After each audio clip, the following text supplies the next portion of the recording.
Hi, this is Anna Imagination, and welcome to the Ethical Asshole, the not so secret club that's public. I am your host, the salty bitch. It's all crazy out there, and that's okay. We have for you your very own Lord of the Flies survival kit to get you through the apocalypse. The link is available down below. And as a great thank you for listening to my bullshit, grab your free book, Breaking Delusions. The link is available on the video description. And also, if you can't get enough of this salty bitch, then subscribe to my newsletter, The Salty Bitch, where I elaborate on the satirical tragedy of Wonderland, where I make sense of the nonsense. And you are here because you need to know what the fuck is going on with the world today. And you are an ethical asshole who needs truth and logic more than you need Trump's toupee. So today I am angry because, well, today is the anniversary of the book Lolita, and that is a really sore topic with me. I got the New Yorker in, and it very much, oh my God, did it? It very much brought up a lot of memories. I went ahead and wrote a whole article on it, and this is one book. I don't say this lightly, but this book really needs to be fucking burned. It is a book about pedophilia, and in a lot of ways, it actually glorifies and normalizes it. And I learned the hard way that this book is used by pedophiles to actually groom children into submission for pedophilia, and it normalizes it, which is why the book needs to be burned. In addition to that, it actually embeds the pedophilia language right inside of it. So when you are reading it, you are learning their language, so you attract more pedophiles. Really fucking hate that fucking book. And then they invented a movie, and the movie, again, really shows you what it is, but it is a topic I really fucking hate. And seeing that come from the New Yorker just really irked me. I have a completely different experience from it than most places. It was a banned book. There's a lot of places where it is still banned. And it is probably the only book that, in my opinion, really does need to be banned. Because when you read this book, you are literally embedding pedophilia right into your brain. Don't fucking read it.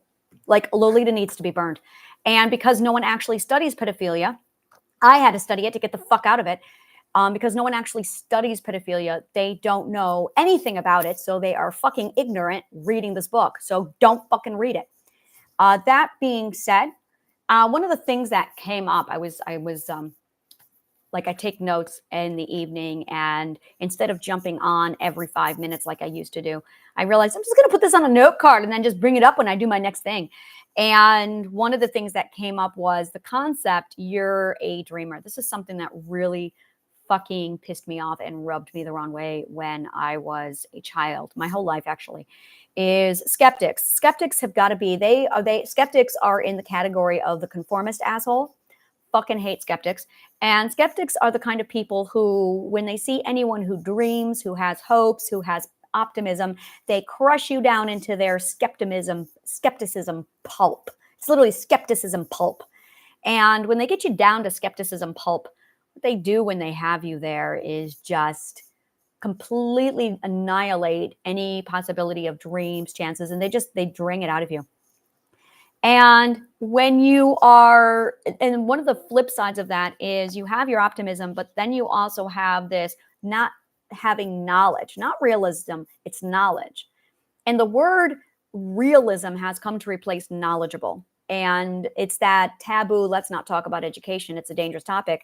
So as a result, we use the word realism, which then interprets later to realistic, which then causes a lot of trauma and mislabeling later. So you spend your whole life thinking that you're fiction or thinking that you have this problem, when in fact you just needed to be educated. And we hear this especially with people who are naive. And what really, the difference between naivety and ignorance is this. Naivety is literally practical common sense knowledge, which is what you get from a proper, healthy education. And then you're educated, but it's just garbage and nonsense, which is why you have someone who's book smart, but they're an idiot. It's because what they've learned is not knowledge. What they've learned is information. And our society does not train us at all to know the difference between information and knowledge. Information is things like, did you know that there's a bacteria that grows inside of your belly button? Which is why you really need to wash your belly button. And that same bacteria, this is information. It's fucking useless. And I have a lot of useless information. Oh, another example is the history of the coin in Ireland in the 9th century, how it was the first stamped coin that one of the high kings of Ireland. Also, how this coin went on to pass on to Sven Forkbeard in the 9th century, in King of Denmark, and how he actually was very knowledgeable in coinage from Ireland. Like fucking useless information, right? Not at all practical. This is not wisdom. This is just information. And information has a way of being really fucking irrelevant to everyone except authors.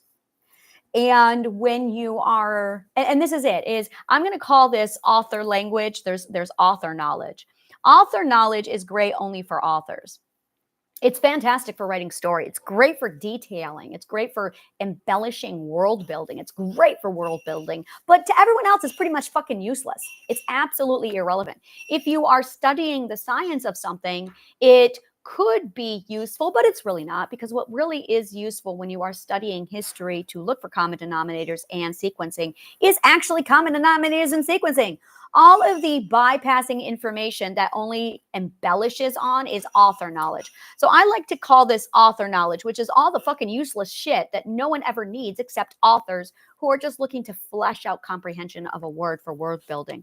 The next kind of knowledge is actually, it's what I like to call practical and applicable knowledge. And this is where wisdom comes from. This is common sense. And this is actually knowledge that can be used in real life, such as problem solving and being able to navigate your life problems. This is vital. This is what we are not educated on. What we are educated on is a whole bunch of author knowledge. And unless you're going to be an author, it's fucking useless. The next thing that you are looking to educate yourself on is literally the saturated details of nonsense. And this is also what we are educated on. The saturated details of nonsense is all the details with dates, events, peoples, and cultures, all of this stuff that is 100% irrelevant. Not even authors will touch this information because it's fucking boring. And it literally does not do anything for any of the common core denominators that we require for problem solving. So wisdom is what you have when you have practical application with knowledge. Knowledge is what you have when you actually have author level knowledge that's relevant to at least your book. And then you just have fucking garbage, which is information. And the majority of people are educated in fucking garbage. Now, in addition to the fucking garbage, we have a subgenre of fucking garbage called incorrect fucking garbage. Incorrect fucking garbage, these are the official names for this, people, because I'm making them right now. These are it. Incorrect fucking knowledge or information is actually the stuff that you learn in school. And that's where you get biased opinion. That's where you get opinion from. And that's where you get a whole lot of internet garbage from. So the internet is really well versed in the incorrect fucking garbage. And second place to that kind of knowledge is our school system, which is mastered in the art of saturated detailed nonsense, which is a core genre of that, or I'm sorry, a core grouping of fucking information or fucking useless information. So really, when you are educating yourself, you want to make sure that you are at least getting the core wisdom. And that is going to be practical application of the stuff that you actually need for real life. And then if you do want to be an author or you want to be a professional in a field, it is important for you to have the author knowledge, accessibility of knowledge. So that's one of the things that I realized. Now, when you have an unawareness of these four categories, well, three categories plus the subgenre of incorrect fucking information, what ends up happening is when somebody is unskilled in practical application, you have a skeptic who usually uses the words, oh, you're a dreamer, your head's in the clouds, you're not realistic, or you're naive, which is really derogatory. And the problem is what you really need to hear is things like, you need to be more educated on practical application. A great example of this is a person who thinks they're going to get rich quick. And this is not naive. This is not a dreamer. This is somebody who has no fucking idea how finance actually works. And what they really need to hear is you really need to study finance and become educated in the world of finance. But they're not hearing those words. In fact, all they're being told is that they're a dreamer, which is so derogatory and an attack that they become defensive and they never pursue, or they never realize they have to pursue an education in finance, which if they have received practical application of knowledge, then they would have actually received that education. So it's really vital that we understand the difference between being called a dreamer and being told that you need an actual education on X. The other thing that I heard yesterday that I really, really loved was this quote. It is, the eggs think they are smarter than the chickens. I heard this and I went, oh my God, this is everything. Like, this is what's wrong with the world today, is the eggs think they are smarter than the chickens. We have a lot of eggs walking around pretending to be chickens who want to teach chickens how to be a chicken, but they're fucking eggs. And this is what we refer to as the raping teacher in my everything that I did yesterday in my newsletter, and then also in The Ethical Asshole. I talked about the 4 types of assholes. And one of the types of assholes is the raping teacher. The raping teacher is an egg who thinks that it's smarter than the chicken. That is a fantastic way of really summarizing the raping asshole.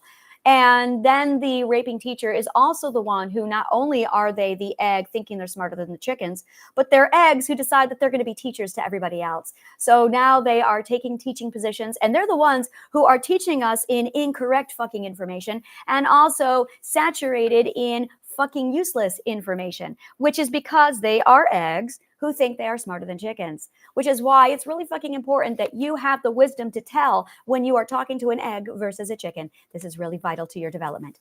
So I then, in the course of the last few hours, I spent my morning doing my newsletter and ranting on Lolita and how disgusting and toxic it is. And then I got into something else that I love to refer to as story therapy. Story therapy is easily my most favorite things in the world to do. I've done it for myself for decades. And it's something that I never, ever really considered sharing with other people. And it's just something that's me. It's something I've always done. And I do this with my partner, and it never occurred to me how powerful it is until today. So we're going to talk about that, and we're going to talk about the growth sequence with word building and sequence. And this is where this was mind-blowing. So it never occurred to me that I have one really particular part of my education that everybody else is lacking. And it was so much a part of my education, it never dawned on me how abnormal it was. And it is something called word building. It is from the PACE program that I had, PACE, that I had when I was a child from literally 7 years old up to about 6 years old. 7 years old to 6th grade. So 7 years old to about 11 years old is when I had this program. And it never really processed how vital, how much it was a core part of my entire comprehension, my learning, my linguistics, my everything. But also it never occurred to me how absolutely inaccessible it was to everybody else, how everybody else, this was absent from everyone else's education. This did not come from Plato's curriculum. This came from the Christian school that I learned. And one of the things they had was word building. And it dawned on me, it was like this massive, what the fuck? This is why I knew that words are not evolutionary, because you build them. Building is not evolution. That's called morphology. Completely different thing. You have a root word and then you expand on it, you build on it. It's literally like building a house extension. Whereas with evolution, the evolution, for instance, when you're watching Harry Potter, first movie, and anytime you see transfiguration, that's evolution. That is expedited evolution. That's what it looks like. And it's when you see that cup turn into a rat in the very beginning.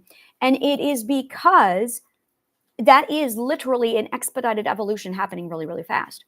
That is evolution. It's when the cup ceases to be. That does not take place in word building. In word building, what happens is you're given a root word like response, and then you expand on it, responsible. Response and responsible mean the same thing. If you have the ability, the power of your response, and that's what responsible ability means, is the power of your response. Power of your response. And if you are not aware of the power of your response, or what is this, Liz? What are you doing, sweetheart? What is this? Is that random and irrelevant at the moment? Okay, can we set this aside for just later? Are you needing it now? What? It's annoying you. Okay, pet your cat. He needs attention. Huh? It's Ron. Oh yeah, it's Ron. I mother before I do anything else, okay? Mothering comes first, even above you. Sorry, guys, not sorry. That's the way I am. Doesn't matter what I'm doing. When the child needs me, I take attendance. It's like, oh, no, I got to do this. I got to go be a mother now. So response is the power. Responsibility is the power of your response. That's literally, and that's word building. That is exactly word building. If it was an evolution, then the word response would be absent in the word responsibility. That's evolution. It would be a completely different word, but it's not. It's built upon, it's expanded upon. The expansion is not at all evolution, it's word building. So I had this course. It was literally 60 books. And these were 60 pages of 60 books. It was exercises, it was sequence, it was a lot of mathematics, to be honest with you. And it was literally how math is used in words, how logic is word building and the logic of word. And I did 60 of these books for 7, 8, 9, 10, 11, for 5 years. So let's do the math. 100, well, 300. There you go. There's the math. 300. So I did 300 of these books literally for 5 years of my life. And that is the core foundation, literally, to my word understanding with word, the evolution of word. It was literally linguistics broken down into these 60 books that I did for 5 years. And it's something that does not exist outside of the PACE program that I could see. Not at all. And so I have a very different understanding of word uses, word definition than everybody else has, which is why when I hear people making up their own words, I'm like, what the hell are you doing? And we're seeing it more and more. There's symptoms of societal breakdowns. And the more I'm looking at it, the more I'm like, oh, there's another symptom of society breaking down, is when the words go away. So I've decided that I'm going to definitely create a word building program based off of, well, it's linguistics. It's literally linguistics. But I grew up with this massive model of you need to know the science of how word works. And it was literally done through connect the dots, games, programs. It was so much fun. It was actually one of my most favorite things. And I loved it so much. I loved it so much. And that took place between, again, I was 2nd grade and it went right up until I was in the 5th grade. So this thing was 2nd, 3rd, 4th, 5th. Okay, so it was 4 years. This part of my education was vital to my understanding how words work. And when I went over to the public school, I've literally been in 3 different educational systems, 3 different types of educational systems. Now, that's different from being in 3 different types of schools. You might be in one school, but if you're in the public school system, that's a type of school. I was in a parochial homeschooling situation, an educational system there. I then was over at the U.S. government's educational system. And then I was in Plato's educational system. So I literally got to see 3 types of educational systems. And I got to study with 3 data points what an educational system looks like and also what it does to the mind, how the educational system literally cultivates a psychology. And what I loved about the ancient Greek educational system was it very deliberately, aside from signing it, you're going to walk away with a love for Greek mythology. You can't not do that. You cannot study Greek mythology and not walk away without a severe passion for Greek mythology.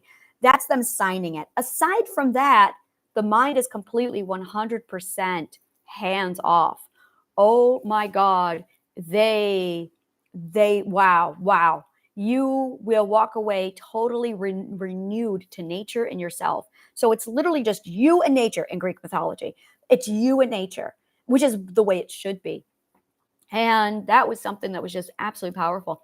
So this word building was so vital to my development, my structure. It's something I would love to get a hold of with Khan Academy and be like, this needs to be part of the educational program. And once you understand the sequence of word development, where words come from, how they develop, and the science of word, it's a completely different tool that allows you to literally do whatever you need. It's amazing. So I'm talking today on the 7 common denominators of truth. And this is something I was writing up for our Lord of the Flies survival kit. And the Lord of the Flies survival kit, one of the things that I have in here is the end of civilization and the 7 core natural truths. Again, the link for this, if you want to grab the course, is down below. And this is literally the societal plugin it literally is all the education you have missed that you should have gotten to fix the problem in our society. So basically this comes down to this right here is civilization has 3 pillars, and there's the constant truth, which you can trust because it doesn't change. That's why it's truth. And then you have logic, which is the ability, the skill, the science to measure truth, to define and measure truth. And then you have the knowledge and ethics to purify and expand on truth, to build upon it. And this leads to comprehension. This is comprehension. We have lost truth. And truth is the common denominator of all 8 billion of us. This is beyond religion. This is beyond our differences. This completely annihilates our differences. Truth is the one thing that we can all relate to, so that we are aligned. This is not an opinion, which is the opposite of truth. It is the constants that are inside all of us. And these constants are these 7 things. Love for our children. It doesn't matter who the fuck you are. All 8 billion of us are absolutely at the core heart. We love our children. And if you don't, you are at that point where you have unnatural consumption inside of you that is destroying this natural truth. You love your children. Everyone does. You cannot be a parent and love your children. It's our nature. Our parent origin is nature. That is our core truth. We came from nature. You trace all of our origin back, and we are all born of, from, with, out of nature. Our parent origin is nature. All academic disciplines, all 18 of them, are inside of us all, regardless of your knowledge of them. If you don't know math, that does not change the fact that you have math inside of you. If you don't know chemistry, that does not change the fact that there is chemistry inside of you. The 18 academic disciplines are inside of you right now, regardless of your knowledge of them. Those 18 academic disciplines are there with or without your consent. They are part of you. We need to understand. This is absolutely non-negotiable. Every one of us does the same thing every single day. We talk, we vent, we try and figure shit out. We have got to understand. If we do not understand, mental illness is prevalent. This is actually where mental illness comes from, is a lack and a breakdown of understanding. We are on a pursuit to understand, which is all that the scientists are trying to do, is to understand. The religious people are the people who can't stand not understanding, so they have settled on something different to placate the, oh, I have the answers and I do understand. So because they can't stand not understanding. They might even have a phobia or a severe fear of not understanding, to the point where they will settle for whatever they can grab as early as they can grab it, because they have got to understand. We all have a love and a passion and a desire for story. This is something that I love to do. Google how much money we all spend on music, movies, and books every year. We love story. That's just non-negotiable. We all love story. How? What kind of story we love? That's not truth. Oh, but we love story. Since the moment we made fire, the next thing we did is, all right, we got to tell a story. Look, there's a fire present. Let's tell story. Fire and story. It's just, they're there. We all want to be good. Oh, this is beautiful. This is beautiful. Now, this is where there's going to be a lot of arguing about, no, that's not true. There are people who are not natural. There are people who are so abused. You show me a 2-year-old who is not trying to please mommy and daddy, who is not trying to be a good person. We all have this innate ability. It is extraordinarily powerful.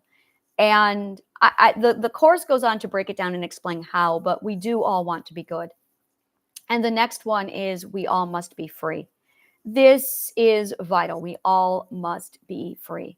You compromise this and the whole thing, but we're not okay. We pursue freedom if we do not have it.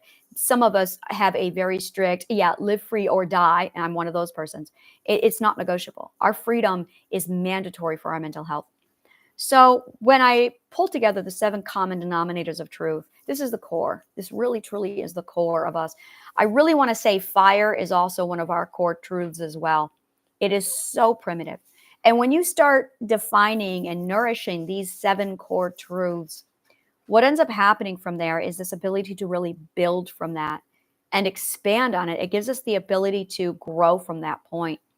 And when you start nourishing these 7 truths, it allows us to really connect. That's really where we connect.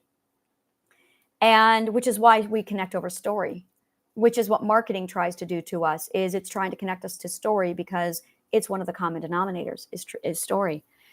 And once you understand your relativity to these 7 core truths, it completely changes the game. When you find somebody and you have these 7 core truths, it's everything. Now, everything outside of these 7 core truths, you're going to find more truths once these things start. Love is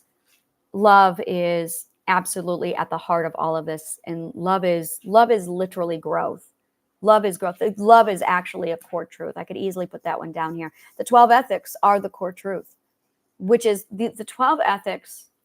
What the 12 ethics are, how I found them is I interviewed over 1,000 people over 3 years and asked them, what do you wish you had? What makes you happy? I did so much fucking research on what you thought what is wrong with the world today, what you wish you had, what makes you happy. And all the answers I got boiled down to these 12 common denominators. The 12 ethics are the common denominators of love, growth, and happiness, prosperity. That's what they are. They are the core common denominators of all humanity. No matter what region, what culture, what age, those 12 ethics were the one thing, the 12 things that everyone kept saying would make them happy, that they desired, that they pursued, that they were not happy until they received. All 12 over and over again on constant repeat. There were variations of it, but that was it, which is how I found the 12 ethics. When I built the 12 ethics and I found these common denominators, one of the things that I noticed was that they naturally happen inside of all of us in early development, and that we are unhappy when we walk away from them. In fact, I found that we have a happiness metric of we're going to be miserable if we are not honoring those 12 ethics. And as soon as we don't have those 12 ethics, it's a downhill decline. We stop growing. We stop having love. We lose everything. Likewise, if you practice these 12 ethics and you bring them around you, it absolutely enhances the best parts of you, and you grow and you flourish, and it's beautiful. It's amazing. So when this was the summation of everything where I was today, yesterday, everything. And it's been this massive getting myself to this point of figuring out categorization, all of it, so that we have better comprehension of what the fuck is wrong with the world today. And this is it right here, is we require this type of understanding. We require this type of moving forward. And if we don't, we are immediately stopped because we're looking for that understanding. And the 4 types of knowledge is vital. I love the 4 types of knowledge. That's something I'm going to be adding in as things come in, understanding what's wrong with the world today, understanding the base origin, what kind of education, and this is it right here, is understanding that there are different types of education. That is vital. If you do not understand why we have education, what education is, the problem with this is the problem with this is the whole thing breaks down. It's well, if I don't understand why we have to learn, then why do I have to learn? Why am I learning? And suddenly, and this has been a massive problem with our educational system, where every child has asked every teacher, why do I have to learn this? And every teacher has made up bullshit. No one has given you the answer why you need to learn this. And that's something we go over in the Lord of the Flies survival kit, is why and what knowledge and education is. One of the things somebody said to me is that they thought that knowledge, information, education, and learning were all the same thing. And they are not. They are absolutely not the same thing. There's knowledge, there's information, education, learning, and teaching. So what these are, we're going to go over this now. Knowledge is the information that is practical and nourishes growth. It is practical and nourishes your growth, which means it is both relevant and related. If it is not relevant and related, which makes that important, then it is unimportant. And that's really what we're doing. Information is unimportant or important information. There's no category of it. There it is. It is either unimportant or important information There is no, and this is the problem, is if you are getting, it could be toxic, incorrect, useless, or highly valuable.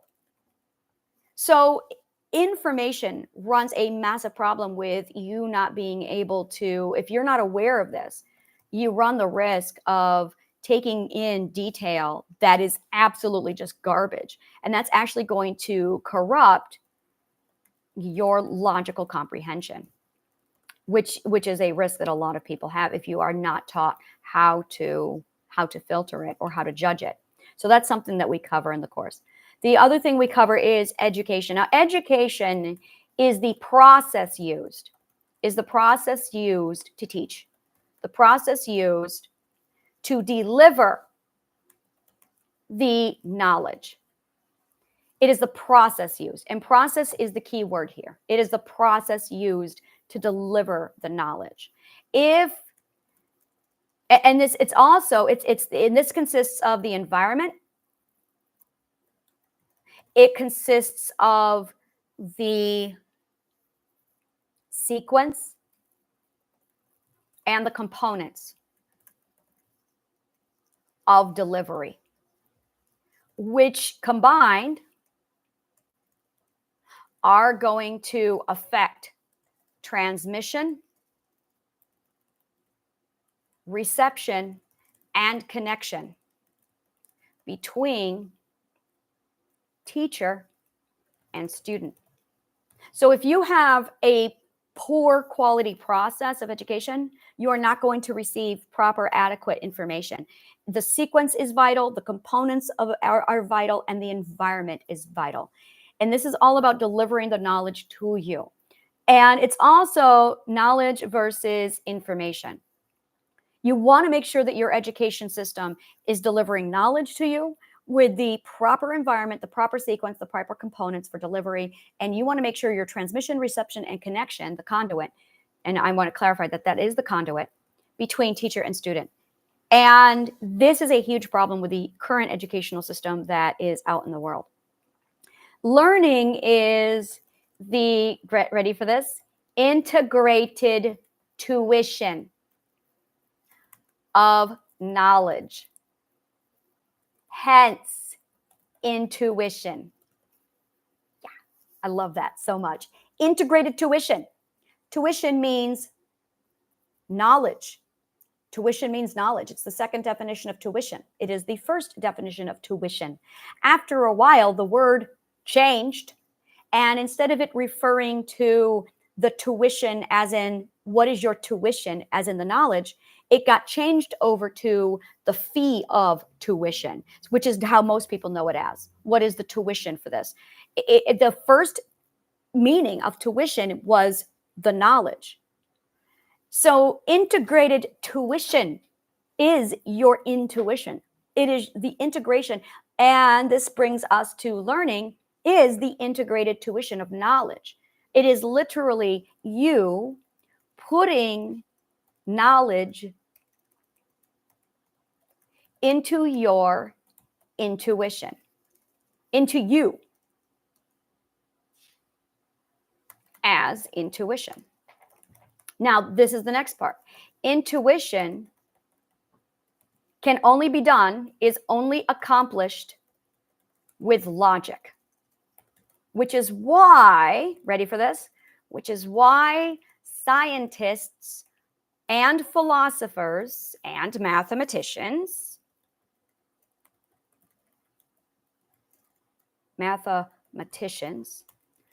call this intuitive logic and your mathematical intuition.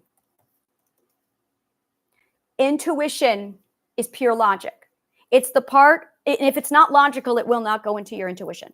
It will not go into your intuition if it is not logical. Therefore, you have not learned it. You have not integrated into you. Now, if your subconscious mind is doing self-preservation trauma shit, that's not integrated into your intuition. That is something else. It's actually not learned behavior. That's something entirely different. That is incorrect verbiage by ignorant psychologists who don't understand anything about language, logic, mathematics, or psychology. Teaching is teaching. The finding and correcting of error during scientific method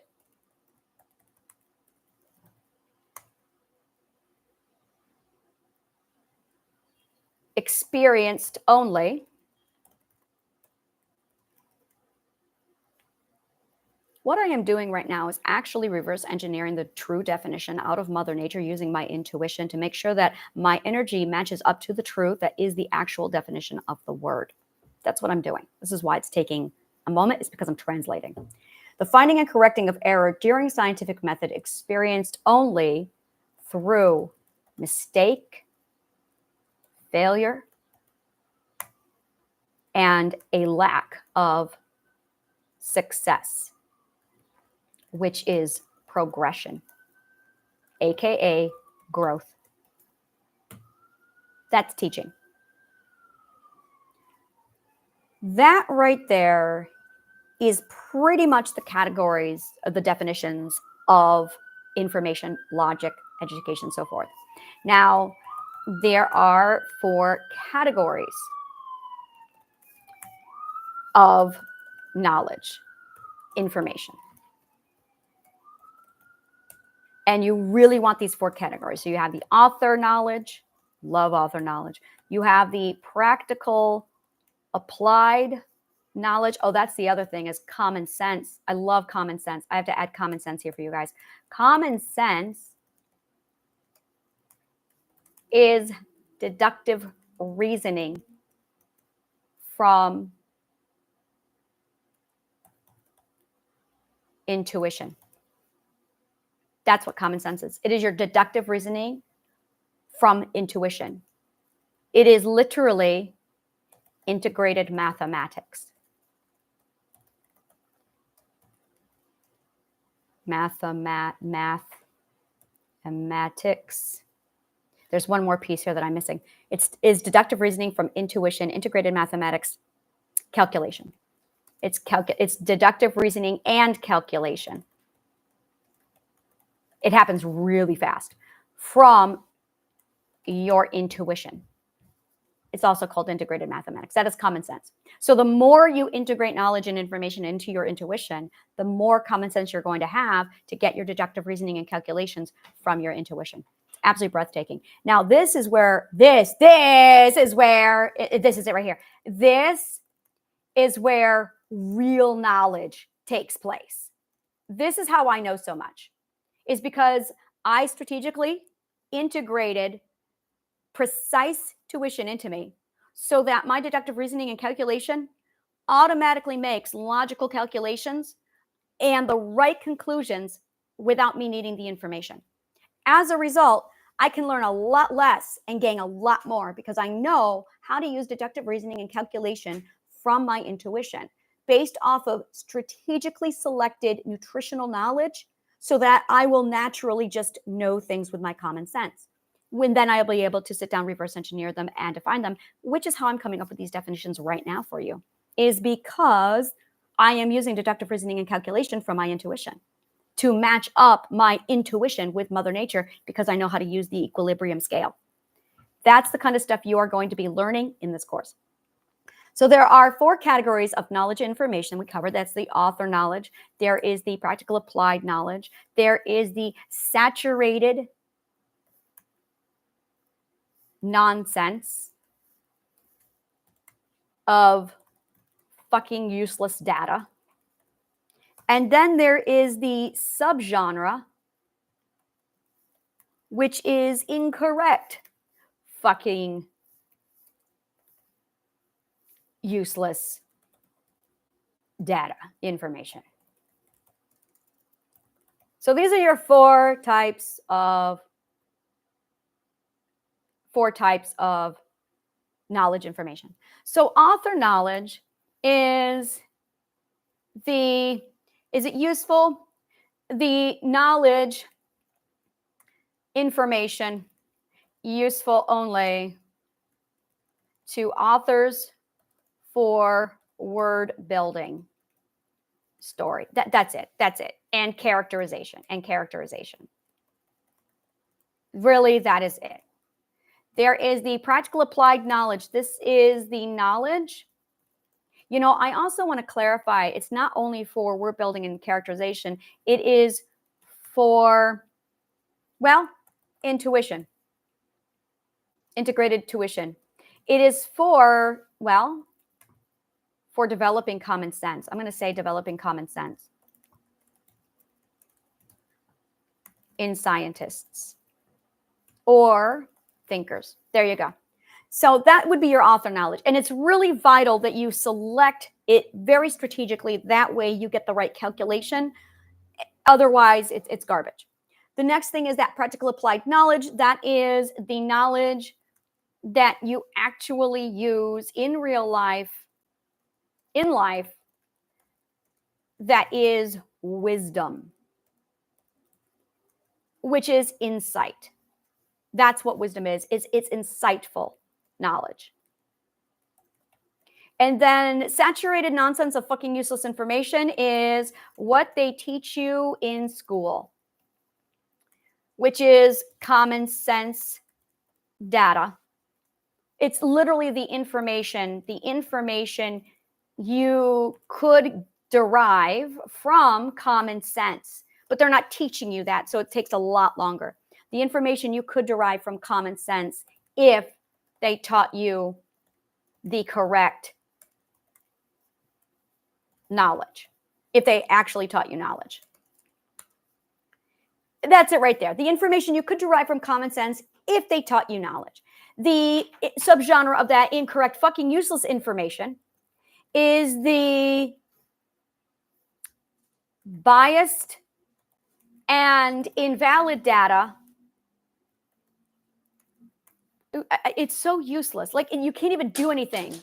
That I'm going to say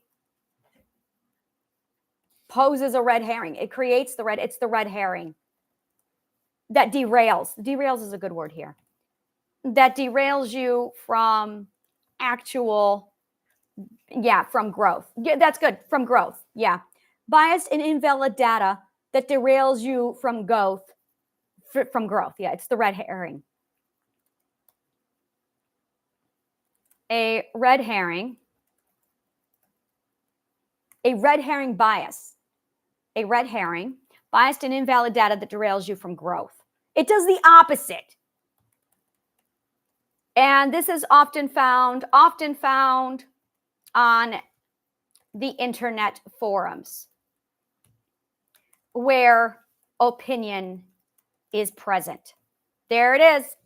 So there it is. So those are your 4 types of knowledge.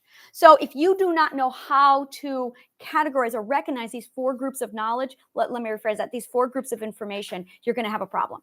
You are going to have a problem. When I studied Plato, when I studied Socrates, this is one of the very first things that they covered with me. Oh my God, Socrates saturates his work in this art. Like, holy fucking shit. I really need to say science. It was literally is this valid information or isn't it? This is what you learn in logic. This is literally your first year of learning is this right here, understanding the 4 types of knowledge. And once you understand the 4 groupings of knowledge, now this is so much easier now. So you've got 4 types of information and you got 4 assholes. So once you understand the 4 assholes and the 4 types of knowledge with the actual definitions of what knowledge and education really is, there you understand. This is what's wrong with our society. So now you understand, like this is it right here. Just getting through the basic part of this. And again, this is the Radical Global Healing Plan Simplified. This is the societal plugin that I built. Link is down below. And it allows you to walk through all of this. So you have this massive understanding of, you need to know what's going on with society. You need to know what you're dealing with. And this is true of any trauma. Society is trauma right now. And then that's really it, is we're looking at society and it's traumatic to even step outside. And if you don't know what it is you're dealing with, because, and this is just day 1. This is literally just day 1, because, or not even day 1. I want to say it's step 1 of this whole process, because until you know what you're dealing with, you can't even build the equation. We haven't even touched sequencing yet. We haven't touched sequencing. We haven't touched equation building. We haven't touched sorting and making sure it's in the right order, common denominators, anomalies. And then once you have all of that in place, then you can actually calculate and solve the problem. This is why a lot of people aren't even able to get past think tanks or arguing, is because they don't even realize that they are dealing with the incorrect fucking nonsense or the useless information from schools. They don't understand that they need to be looking for the core common denominators of nutritional knowledge. And this is why I'm so huge on the concept of nutritional knowledge, is because there is a big difference between data point A, literally. So it's the sequence of knowledge. It's really what it is. It's the sequence of knowledge. It's a value point. It's exactly like a value point. It is a value point. So you basically have a value rating system for information.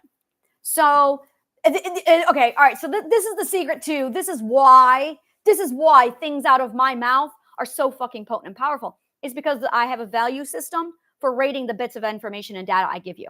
I only talk about massively high value points. This is how and why I do it. This is exactly the science behind how I speak the way I speak.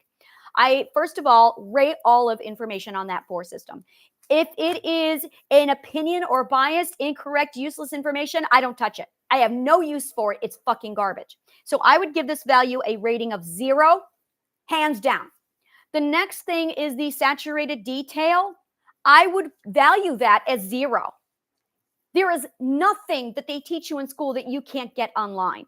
That's not the problem. You don't want all that fucking data online. You do not want this book crammed into your brain. What you want is the logical tools to reverse engineer it on your own.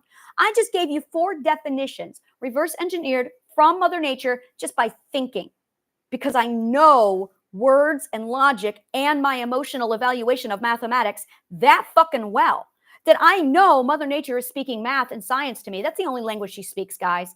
Get over your fucking self. The only language Mother Nature speaks to any of us are the 18 academic disciplines. And if you don't speak math and science, you're not going to be able to read Mother Nature. The equilibrium is just pure science and math. It's a scale. It's a scale of balance. So when you have your intuition and it's purely saturated in math and science, what you're really doing is weighing your emotions and your feelings against Mother Nature's math and science. And if they match, is the equation true? Then it's true. If it's not matched, it's false. That's what that means. That's why we use those words, because it's true. So now I know, and I've mastered this skill of my emotional evaluation against Mother Nature to know, oh, yep, that's true, because she's got the fucking equilibrium. So if she's got the fucking equilibrium, and that's not incorrect math, because if that math were incorrect, everything would go boom. It's that simple. Everything would go boom, because it's not going boom. I know that she's got it right. If the world were there would be no falling apart. If the world started falling apart, it would be highly logical, because Mother Nature's got her shit together. We don't. So I know that, she's my master. She's my master. I'm going to weigh everything against her.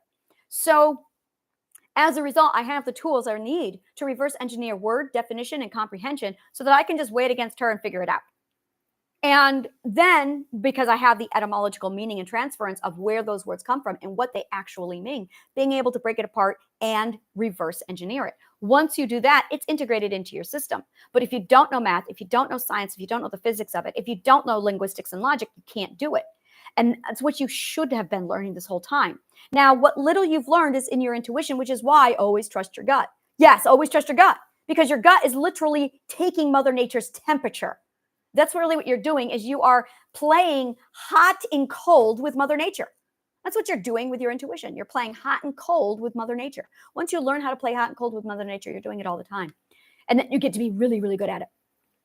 So the saturated nonsense of detail, that's garbage.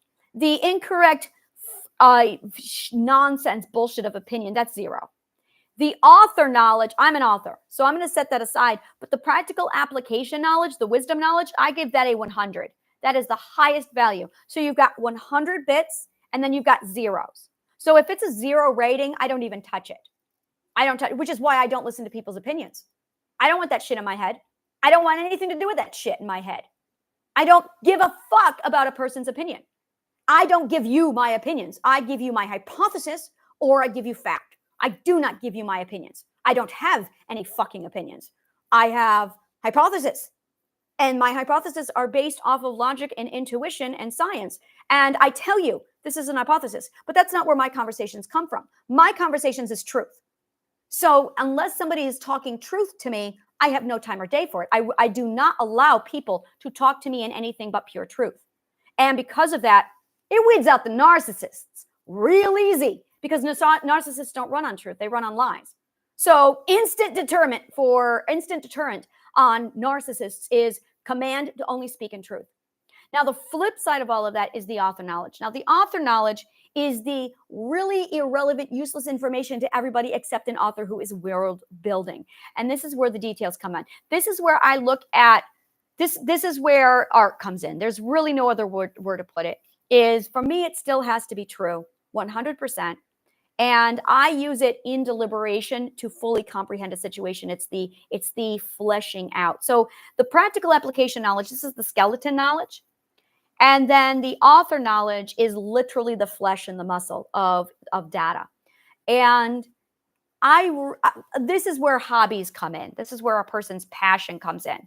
But it still has to be 100% truth.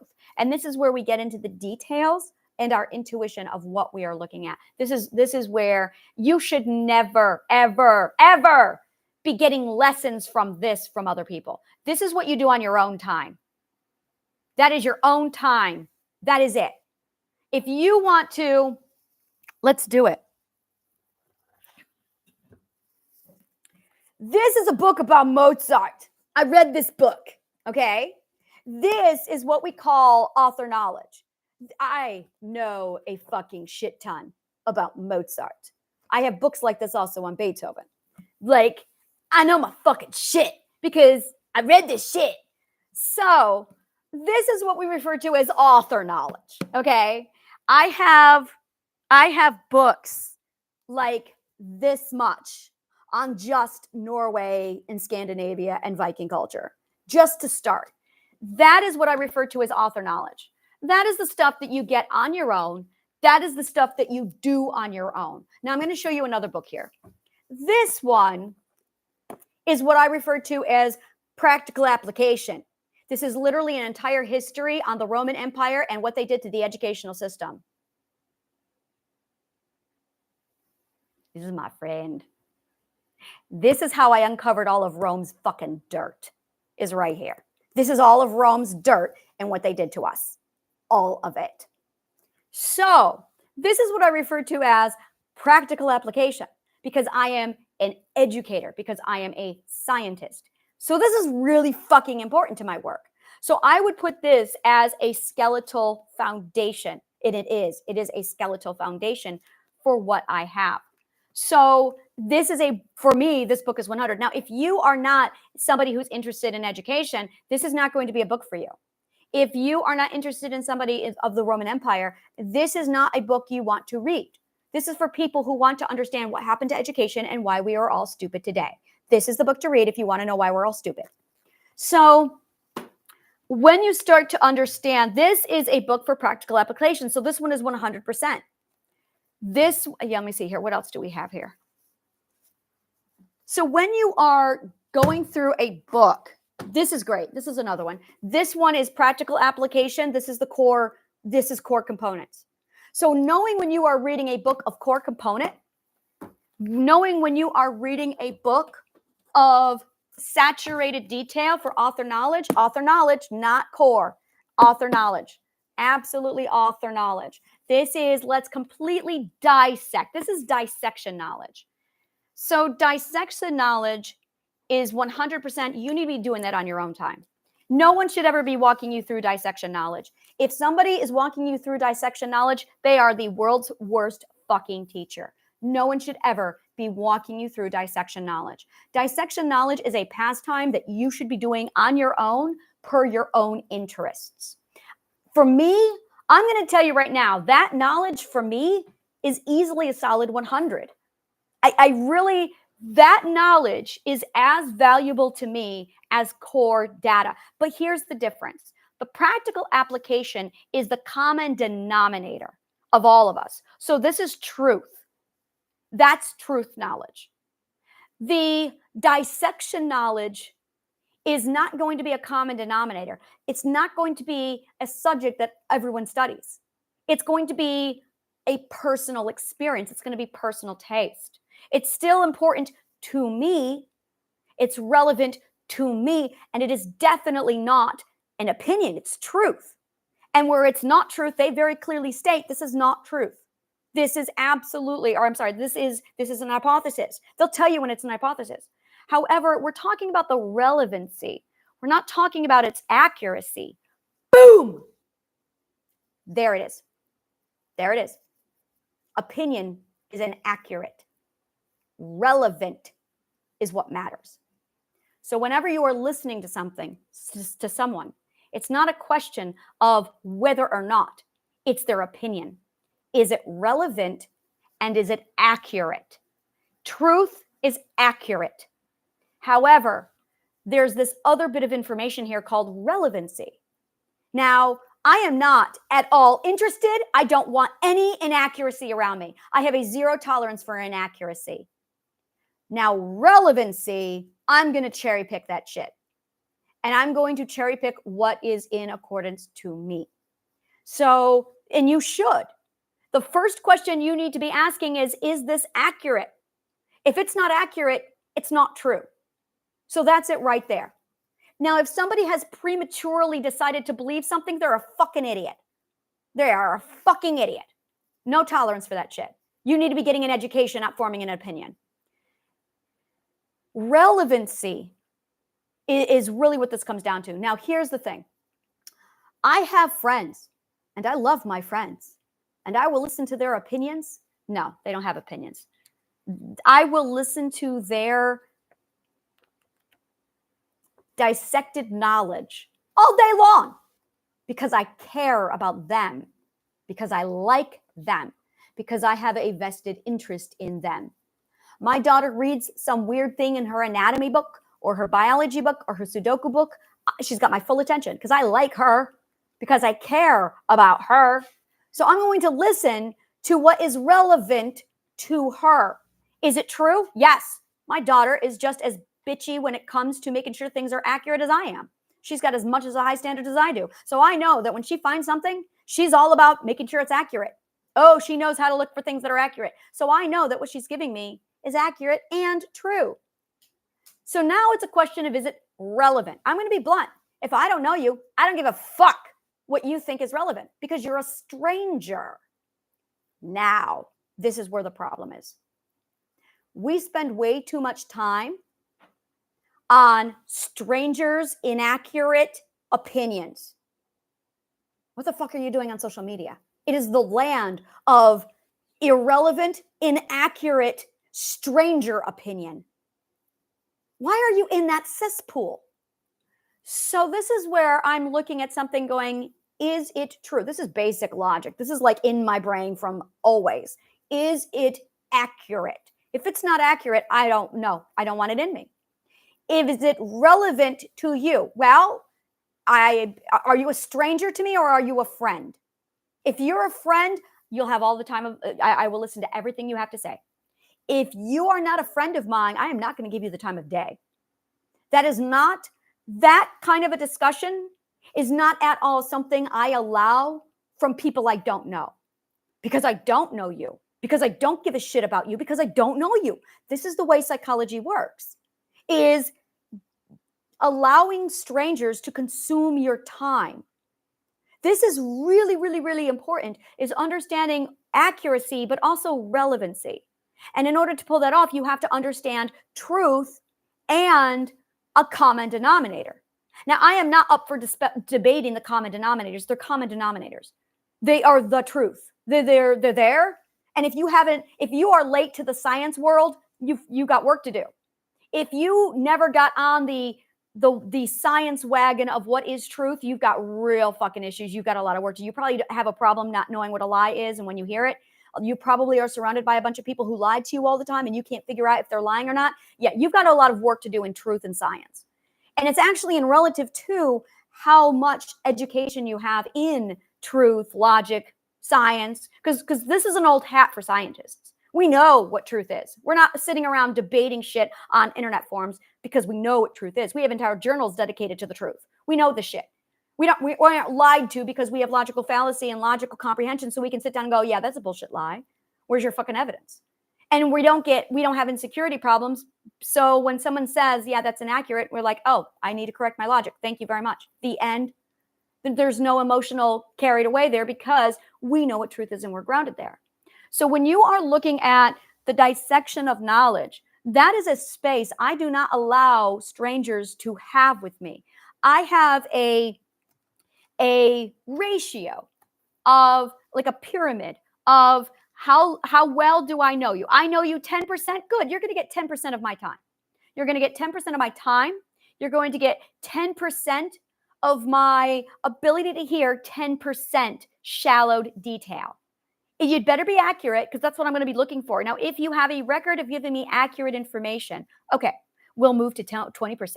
Now, once I know you 20%, then I will filter it down and go, okay, I'm now allowing you 20%. Now I'm developing a relationship with you so that by the time we get down to 60%, now let's dissect. So there is this, now I have a vested interest. Once we hit 60%, now I'm interested to hear what is relevant to you. I have a friend and we do this. We went through this whole process. It took about a year because it takes time to do this. And what happened was we finally got to that point of 60%. And then he started to telling me about some of the stuff that he's dissected that I have no interest in. But I care about him. So now he's getting my time so I can listen to the accurate and true information that he is relevant, that's relevant to him. Just like I can sit here and delve into significantly relevant information in ratio to what I have. And I can sit here and talk to you all day long about the accurate history of Ireland. Is it true? Yes. Is it relevant to you? No, probably not. Not unless you're Irish and not unless you are an Ibernophile. If you're not an Ibernophile, then you probably have no fucking interest in what I have to say. So I'm not going to share it with you. You can go read the fucking book. So, but when I'm sitting here talking to an Ibernophile, and this music theory is a great example of this, then we're going to have a completely different conversation. So I like to do it this way. I'm going to explain it to you this way. My dissection knowledge, some of the information I have in my brain is music theory. So let's do this. Let's do this. I'm going to show you how this works. I can talk to you all day long about the musical progression of Beethoven and how he differs from Mozart. Let's do it. Do you want to hear that? It's one of my passionate subjects. I love talking about how Beethoven takes music and breaks it up into little pieces and how he does his segmentation and how it's different from everybody else's and how he always has the same mathematical pattern in all of his music. I can do this. I can sit down and talk to you about how he has a serious problem with working with eighths and everything he does is in octave and relativity of harmony, whereas with Rachmaninoff, he uses 13ths. Why? Because Rachmaninoff had bigger hands. True story. Rachmaninoff had a 13-key span on his giant fucking hand. So his music was very much 7th and 13th chords. Beethoven had a smaller extension of his hand, so he almost had eighths. Is this interesting to you? If you're not a musician, probably not. This is what is, it's true, but is it relevant? So now we're going to bring this over here. I have somebody who comes up to me. They relate to my work. They love my work. Now they want to talk to me about chakra stones and shit. I have no tolerance, interests, anything on spirituality. Zero. But if you're going to tell me about your chakra stones, I'm going to tell you about Beethoven and Rachmaninoff's hand extension and how the movement and the frequency move. Are you interested? So why the fuck should I listen to what you're telling me about? Now we're talking not about actual truth. We're not talking about relevancy.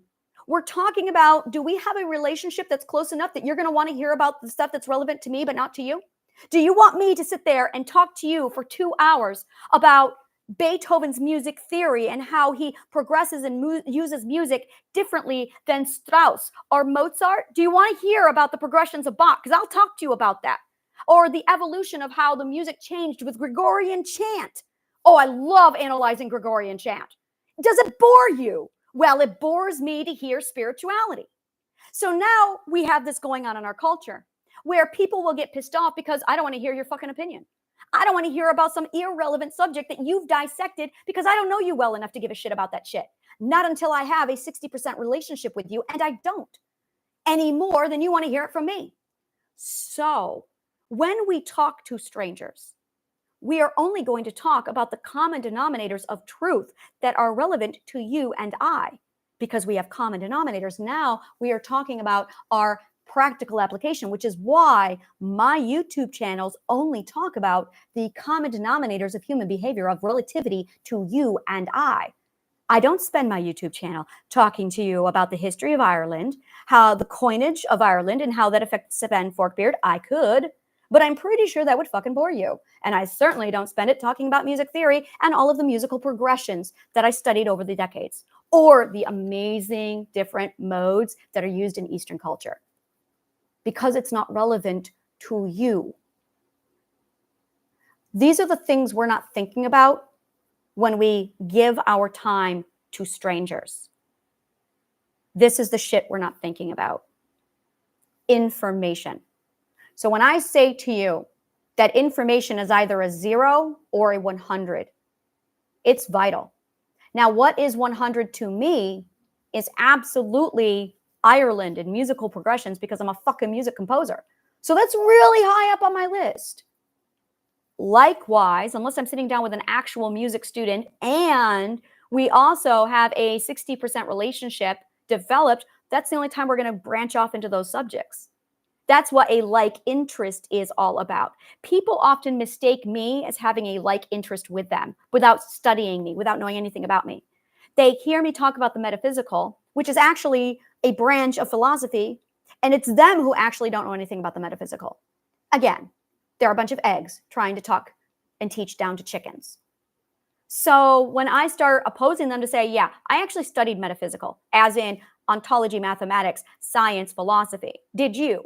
And this is where the eggs get really pissed off, because they're eggs and they're not getting the respect of my time or attention. But my time and attention is not available to something that is A, an opinion, B, an egg who doesn't actually know that they're not a chicken, and also relevant, and you haven't developed a relationship with me.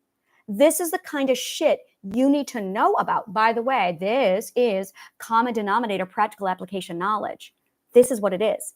It is you understanding the grouping of information. It is you understanding the grouping of information with relevancy to or relativity to your relationships. This is really what this topic is.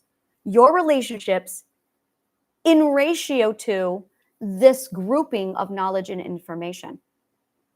So now when you sit down and you decide to step into Facebook, what are you doing? Like, why? Why would you give these people, and I'll tell you why, it's because you are mentally ill. This is why it's done. This is why everyone does forums. It is a metric of how mentally ill you are, with desperately needing you to understand you without you actually doing the work. So you are seeking out understanding. It's called projection. You are seeking out and projecting your own lack of understanding of the self onto other people so you can get the people-pleasing approval of strangers. That's really what it is. People comment in forums because they're mentally ill. Because people who are not mentally ill don't go there, because they actually take care of their problems.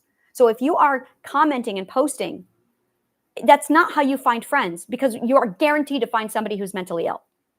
And sure enough, that's where all the mentally ill people hang out, which is why there's so many of them, is because it's just a bunch of mentally ill people seeking out emotional prosthetics rather than taking care of their own mental illness, which is you need to understand.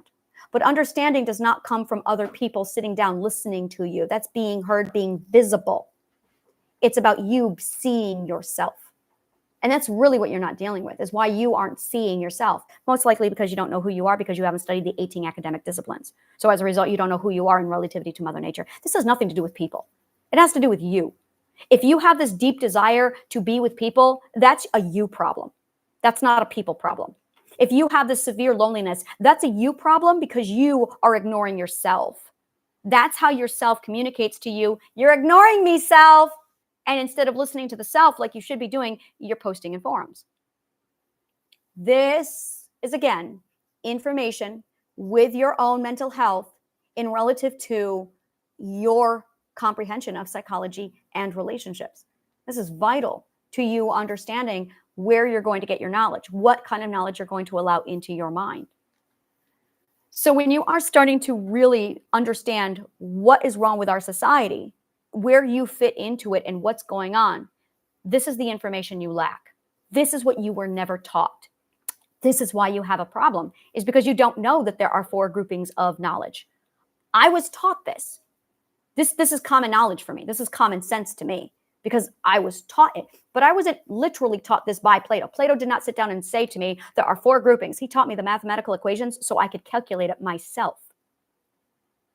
When you have the correct grouping or calculation, basically what it is pattern. It is 100% pattern recognition.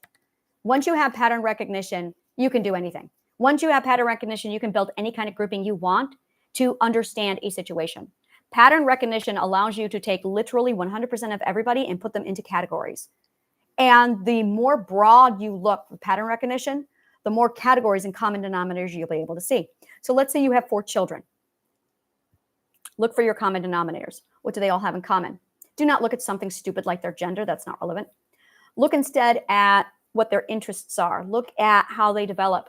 Look at how they handle their emotional ability or their emotional reactions. That's the kind of stuff you want to look at. Look at what their ethics are and what is valuable to them. And wherever you see common denominators, how are they the same? You really want to look at how are they the same. And that's really what common denominators are. That's what grouping is. You want to look at how are these the same. But our disintegration brains go, how are we different? So we're always focused on how we are different instead of how we are the same. But when you are doing mathematical grouping and pattern recognition, you need to be looking at what is identical. Now, and this is something our brain naturally does. Our brain has to do this no matter what. Our brain automatically does it. This is why you compare yourself to others. That is an undisciplined mathematical mind trying to do math without any mathematical knowledge. That is why you compare yourself to other people. What you need to be doing is looking for the common denominators.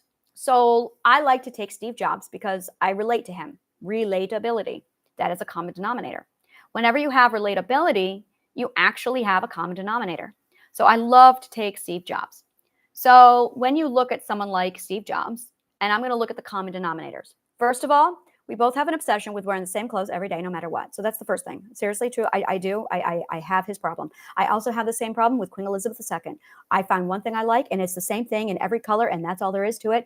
And then I find something, and I'll get the same thing in like the same colors. I'll do both. I'll have literally one shirt in 5 colors and also in 5 colors. And I toggle, but it's the same fucking design. It's predictable. Like this shirt I'm wearing, I've got 3 shirts of the exact same color, the exact same. It's literally, I just hit like quantity 3. Yep, it's that exactly there's the common denominator. So the clothes, that's one of the common denominators I have with Steve Jobs. The other common denominator I have with Steve Jobs is his absolute passion to think outside of the box. So outside of the box thinking, that is absolutely something I have with Steve Jobs, like right there. The other thing is his ability to work with multiple different companies and apply the same system. He is obsessed with finding formula, and he did. The other thing that I absolutely love about Steve Jobs, and this was a big deal, this is something I learned directly from him, is he found a natural formula. This is literally where I got this from. I noticed that when he looked for a formula, he didn't just look for a formula, he looked for the natural formula, which meant it's compatible with your subconscious mind, which means it's naturally going to flow, it's going to click, and it's going to be the right path for you no matter what, because it is where the subconscious mind wants to be. So you're actually working with your subconscious mind, and you are allowing yourself, your conscious awareness, to set up a strategy that is 100% aligned already with your subconscious mind, so that it's just going to grow and nourish your subconscious mind. And instead of your subconscious mind resisting you, it's going to carry you. I learned that from Steve Jobs because I learned common denominators. I noticed that I did the same thing. Why would I build a formula that resists the subconscious mind and create obstacles for myself? I'm going to look for the natural formula. The unnatural formula is what I call a lie, man-made, or just unnatural. So it's either unnatural, a lie, or man-made. Same thing. These are the dumbest fucking things in the world. The dumbest fucking things in the world is an unnatural formula, because you are going to be fighting your subconscious mind every step of the way. And it will not last. It will not last. It will break down, and you will have a resistant subconscious mind. Dumbest fucking thing human beings can do is that right there, and people do them all the time. Why are you building a formula that is unnatural, lie, or man-made? Our entire educational system is man-made, unnatural, and is a lie, which is why it's collapsing. Our entire economy is a man-made, unnatural formula. Our society and our government is 100% an unnatural, man-made formula, which is why it's falling apart. Dumb, fucking stupid. You've guaranteed it won't last. You're guaranteed it will decline and fall apart. you've guaranteed that it has an expiration date. And you are going to have resistance. Dumbest fucking thing in the world. This is where the ancient Greeks were real fucking geniuses. Is they decided to have a system and education system that grew, that was immortal, and that was non-resistant to the subconscious mind, and that did not have an expiration date, which was fine, and it did, and it flourished until Rome came along with their man-made formula and tore it down because they're dumb fucks. And it took them 800 years to do so. It took them 800 years to take down Greece. Think about that. I really want to take a moment to think about that. 800 years to take down Greece. Well, everybody else is like, here I am, annihilate, 1 year, we've got it. 200 years, done. No, it took 800 years for the world's strongest military regime to take down ancient Greece. 800 years. That is how strong it was. You want something that lasts? Follow the natural formula. It will not die. It's extraordinary. So once I got the common denominators, once I saw that was relatable, I nourished those things. I nourished my clothes. I nourished those things. And I found more. I saw relatability. I started to find other people who had those same common denominators, and then I cherry-picked them. And I went, well, they've got a good mindset. Let's follow them. Tony Robbins was another big one. I sat there and I watched him. I studied him. I learned what the common denominators were between he and I.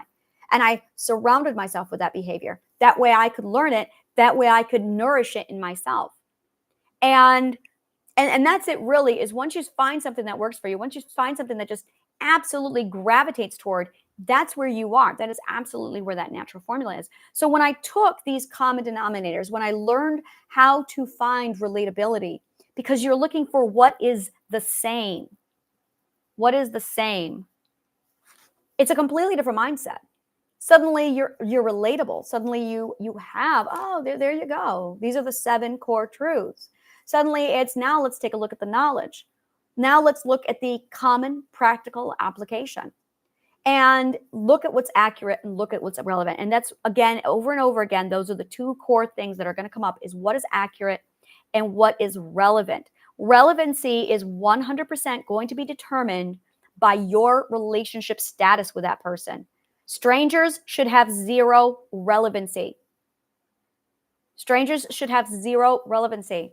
Now, there's 2 kinds of strangers. There is your convenient, there's a convenient stranger, and then there is an inconvenient stranger. The convenient stranger is your parent who never learned who you are. That is a convenient stranger. And if your parent doesn't even know who you really are, they are a convenient stranger. Treat them like a fucking stranger. If you have an inconvenient stranger, that's a literal stranger that we all are very familiar with. But we put so much fucking emphasis on strangers because we have no idea what a non-stranger actually looks like, because we're not showing anyone who we are. And we have such a massive saturated need to know who we are ourselves that it's just a sequence, and the sequence is out of order. You don't get to put friends together in your life until you've done the fucking work, because you need a foundation. And if you haven't done the foundation, you can't build on anything because you have nothing to build on. So if you're not doing the work of the foundation, you're nowhere. You're not going to get anywhere. I think that's all I really have to say about that.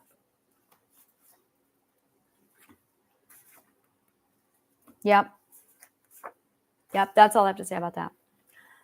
So thank you so much.